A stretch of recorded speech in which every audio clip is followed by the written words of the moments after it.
Hey, it's been a while, huh? Anyways, I'm back with another review. Hope you guys like the style, because I'm not gonna come back out of this. Today's review, Earthbound. Sorry to keep you guys waiting.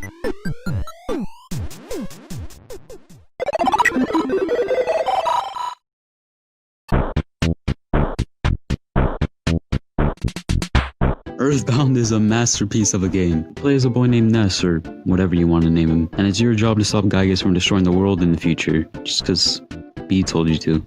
Gameplay wise, it's a pretty standard RPG. It's turn-based, there's physical attacks, PSI attacks, which are called PK in Smash, but like,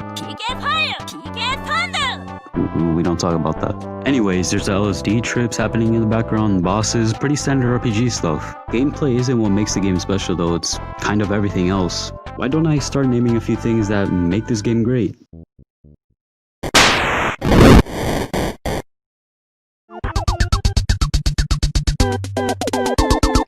What makes Earthbound different from other RPGs is that it doesn't take place in some magical land with dragons and wizards and all that cliche Dungeons and Dragons type stuff. This game takes place in Eagle Land 1990X, which is basically just America in the eyes of Japan. And it's pretty spot on too. Look, there's police brutality in this game. This, along with the art style, give it a nice newspaper comic type beat. Going around talking to people is actually pretty fun. All the characters you meet are pretty funny and they made great additions to the story. All the bosses and characters you meet have some pretty funny dialogue. All the places you go to all have different styles, which gives them all different vibes. This, along with the music that it has, what I'm trying to say is, it's different. That's what makes it great.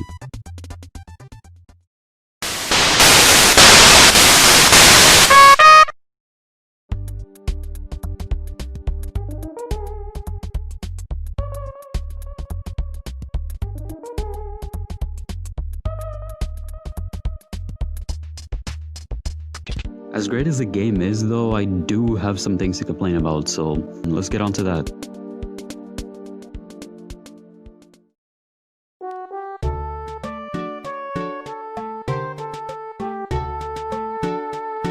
The travel in this game is just so damn slow. There isn't any sprint mechanic, which just makes traveling a lot slower. I didn't mind this in the first couple minutes of the game, but later on it gets really annoying. This gets fixed like an hour into the game when you're able to buy a bicycle, but like once you actually progress with the story, that basically becomes useless since you can't use it ever again. This only got fixed when I realized that my emulator had a speed feature, which I abused the hell out of it, but like it felt like I was cheating in some way, but it's not like I was giving myself items or anything. Oh yeah, items. Throughout the game, you're given key items, which are important items that you have to use in some situation that you can't throw away or drop. What makes these annoying though is that like after you use them, you still can't throw away or drop them, which puts you in the situation of, do I have to use this later or should I just put it in escargot? Escargot is a feature that lets you put away items and store them for later, but like, still. But when you don't have access to escargot, you just have to deal with them filling up your inventory. Oh yeah, the inventory is also a really big problem. Well, actually not that big of a problem, but still, it's something I can still complain about. It's not a tiny inventory, but it definitely isn't a big one. There's also the fact that when you equip items, they don't go into their own like equip section, they stay in your inventory. Again, this isn't that big of a complaint, but there's also the times where I have to stock up on items. Oh yeah, that. Before a boss or a dungeon level, you have to stock up on items just to make sure that you don't die. And when this happens, you have to buy all the items one at a time instead of just being able to buy a multiple amount at a single time. I didn't quite mind this since I had the speed feature on my emulator, but I went off on the problems, damn. Oh yeah, before the video ends, I want to talk about some stuff, so spoiler warning. Still here, huh? Your loss.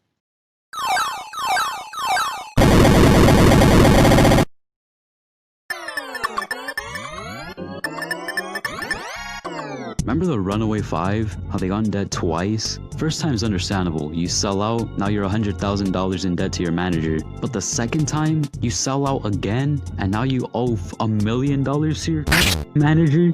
You know how Starman was the first mini-boss of the game right after getting Buzz? Why didn't they appear for the entirety of the first half of the game, and only the second? They could have been like mini-bosses or something. Bro, when are we getting a Switch? The Mr. Saturns are the best part of the game. Some of these item drops are really rare. Props to the dudes that did the 1 out of 128 challenge. The one net theme is a bomb!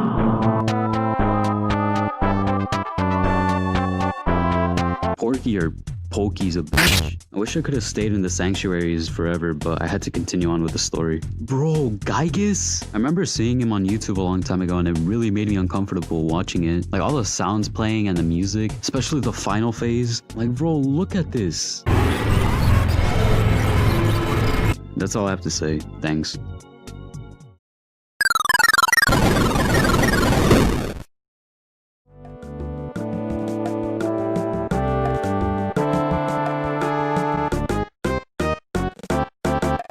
Earthbound is a game definitely worth playing. Fire up an emulator, download it, pull up a guide online, do it right now. The overall vibe that the game gives off just makes me feel great. These characters and enemies are sick. Like one of the characters you play as that soon becomes a part of your party is named Pooh.